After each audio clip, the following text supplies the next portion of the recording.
Livre-arbítrio. Tem o homem o livre-arbítrio de seus atos? Pois que tem a liberdade de pensar, tem igualmente a de fazer. Sem o livre-arbítrio, pois que tem a liberdade de pensar, tem igualmente a de proceder. Sem o livre-arbítrio, o homem seria máquina. Do livre-arbítrio goza o homem desde o seu nascimento? Há liberdade de agir desde que haja vontade de fazê-lo. Nas primeiras fases da vida, quase nula é a liberdade, que se desenvolve e muda de objeto com o desenvolvimento das faculdades. Estando seus pensamentos em concordância com o que a sua idade reclama, a criança aplica o seu livre-arbítrio àquilo que lhe é necessário. Não constituem obstáculos ao exercício do livre-arbítrio as predisposições instintivas que o homem já traz consigo ao nascer? As predisposições instintivas são as do espírito antes de encarnar. Conforme seja este mais ou menos adiantado, elas podem arrastá-lo à prática de atos repreensíveis, no que será secundado pelos espíritos que simpatizam com essas disposições. Não há, porém, arrastamento irresistível, uma vez que se tenha a vontade de resistir. Lembrai-vos de que querer é poder. Sobre os atos da vida, nenhuma influência exerce o organismo? E se essa influência existe, não será exercida com prejuízo do livre-arbítrio? É inegável que sobre o espírito exerce influência a matéria, que pode embaraçar-lhe as manifestações. Daí vem que nos mundos onde os corpos são menos materiais do que na terra, as faculdades se desdobram mais livremente. Porém, o instrumento não dá a faculdade. Além disso, cumpre-se distingam as faculdades morais das intelectuais. Tendo o homem o instinto do assassínio, seu próprio espírito é indubitavelmente quem possui esse instinto e quem lhe o dá. Não são seus órgãos que lhe o dão.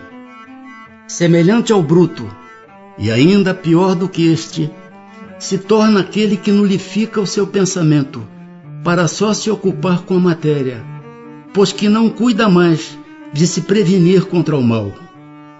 Nisto é que incorre em falta, porquanto assim procede por vontade sua.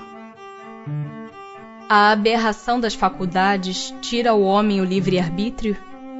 Já não é senhor do seu pensamento aquele cuja inteligência se ache turbada por uma causa qualquer, e desde então já não tem liberdade. Essa aberração constitui muitas vezes uma punição para o espírito que, porventura, tenha sido noutra existência fútil e orgulhoso, ou tenha feito mau uso de suas faculdades. Pode esse espírito, em tal caso, renascer no corpo de um idiota, como o tirano no corpo de um escravo e o mau rico no corpo de um mendigo. O espírito, porém, sofre por efeito desse constrangimento, de que tem perfeita consciência. Está aí a ação da matéria. Servirá de escusa aos atos reprováveis o ser devida à embriaguez à aberração das faculdades intelectuais?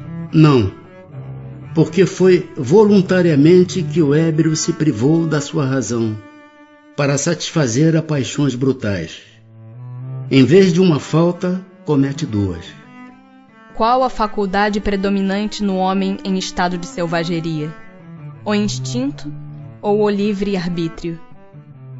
O instinto, o que não o impede de agir com inteira liberdade no tocante a certas coisas, mas aplica como a criança essa liberdade às suas necessidades, e ela se amplia com a inteligência. Consequentemente, vós, que sois mais esclarecido do que um selvagem, também sois mais responsável pelo que fazes do que um selvagem o é pelos seus atos. A posição social não constitui, às vezes, para o homem, obstáculo à inteira liberdade de seus atos? É fora de dúvida que o mundo tem suas exigências. Deus é justo e tudo leva em conta. Deixa-vos, entretanto, a responsabilidade de nenhum esforço empregardes para vencer os obstáculos.